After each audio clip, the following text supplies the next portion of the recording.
સુરત જિલ્લામાં પડેલા સતત કમોસમી વરસાદના કારણે ખેડૂતોને ફરી એકવાર રોવાનો વારો આવ્યો છે। કમોસમી વરસાદના કારણે ડાંગરના પાકને મોટું નુકસાન થયું છે। ઓલપાડમાં કુડસદ ગામે ડાંગરનો પાક પલળી જતા નુકસાન થયું છે। ડાંગરની કાપણી બાદ ખેડૂતોએ પાકને ખુલ્લામાં સૂકવવા માટે મૂક્યો હતો અને ખેડૂતો પાક વેપારીને વહેંચે તે પહેલા જ પાક પલળી ગયો છે। કમોસમી વરસાદે ખેડૂતોના તૈયાર પાક ઉપર પાણી ફેરવી દીધું છે। ડાંગરના પકવતા ખેડૂતોને લાખો રૂપિયાનું નુકસાન થયું હોવાનું અનુમાન પણ લગાવવામાં આવી રહ્યું છે। નુકસાનીનો સર્વે કરી સરકાર ઝડપથી વળતર ચૂકવે તેવી ખેડૂતોએ માંગણી કરી છે।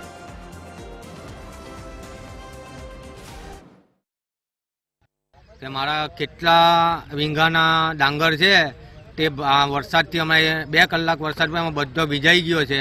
મને કંઈ નહીં તો 15 લાખનું નુકસાન થયું છે ને આખા ગામનું કહીએ તો કરોડમાં નુકસાન જાય એમ છે। કેમ કે અત્યારે હવે આ ડાંગર એમે કોઈ લેવા તૈયાર મિલવાળો કે કોઈ બી સહકારી મંડળીવાળા લેવા તૈયાર નહીં। ભેજ છે, આમ છે, તેમ છે કરીને કોઈ લેતું નથી। હવે વરસાદને કારણે એ લોકો પકડશે કે બધો પાકનું નુકસાન થશે। આ તો સરકારને નમ્ર અપીલ છે કે આનું અમને યોગ્ય વળતર આપે।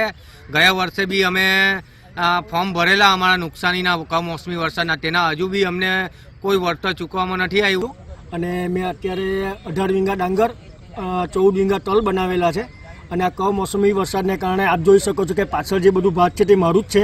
અને ગત રાતે ખૂબ વરસાદ પડ્યો જેને કારણે આ સૂકવવા મૂકેલા ભાતમાં ખૂબ નુકસાન છે। સરકારશ્રીને એટલી નમ્ર વિનંતી છે કે આનો સર્વે બને ત્યાં સુધી જલ્દી કરે અને બધી સહકારી મંડળીઓ જે ભાત લે છે એ લોકોને એવો દબાણ કરી એવો ફોર્સ કરો કે એવો કંઈક એ લોકોને વાત કરો કે આવી પરિસ્થિતિમાં ખેડૂતનો થોડો ફાયદો વિચારે। અમારે જે કાપી કાઢેલું છે તે 20% કે 15% જેવું કાપી કાઢેલું છે અને ઊભું ભાત જે છે તે 50% જેવું છે। ને આજે સુબહમાં 6:35 વરસાદ પડ્યો એટલે અડધો કલાક જેવો વરસાદ પડ્યો, એમાં અમારા પાકને નુકસાન થાય છે।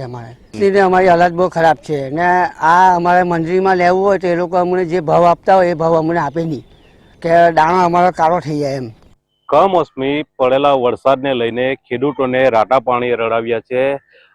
ઓલપાડ તાલુકાના કુડસદ ગામ નજીક જે ડાંગરનો પાક છે તે તૈયાર થઈ ગયો હતો અને એને જે સુકાવા માટે એક ખુલ્લી જગ્યામાં રાખવામાં આવ્યો હતો, પણ મોડી રાત્રે વરસેલા વરસાદે જાણે ડાંગરના પાકને મોટું નુકસાન કરી નાખ્યું છે। ખેડૂતોએ ગામના ખુલ્લા તળાવમાં ડાંગરના પાકને સુકાવવા માટે રાખ્યો હતો, ત્યારે આ જે પડેલા વરસાદને લઈને જે ડાંગરનો પાક છે તે ભીનાઈ ગયો હતો।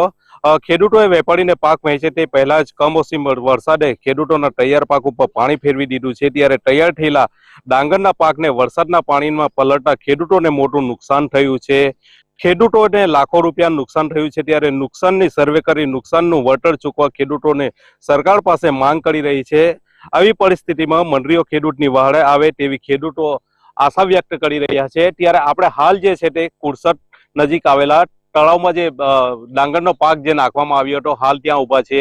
વરસાદ જેવું વાતાવરણ બની ગયું છે, ત્યારે આ જે ખેડૂત છે તે અન્ય જગ્યાએ જે પોતાનો તૈયાર ડાંગરનો પાક છે તેને અન્ય જગ્યાએ શિફ્ટિંગ કરવાનું કામગીરી ચાલી રહી છે। ત્યારે આપ જે દ્રશ્ય જોઈ રહ્યા છો તે હાલ જે ટ્રેક્ટરમાં છે તે પોતે જે ખેડૂતો છે તે ડાંગર ભરીને અન્ય જગ્યાએ લઈ જવામાં આવ્યા છે, તેથી તેમણે પોતાનો પાક બચાવી શકે। પણ જે રીતે જે રીતે કમોસમી વરસાદે નુકસાન થવા પામ્યું છે તે રીતે ખેડૂતોની એક જ માંગ છે કે સરકાર અમને યોગ્ય વળતર આપે। મહેન્દ્ર પટેલ, TV13 ગુજરાતી, હકથી ગુજરાતી, સુરત।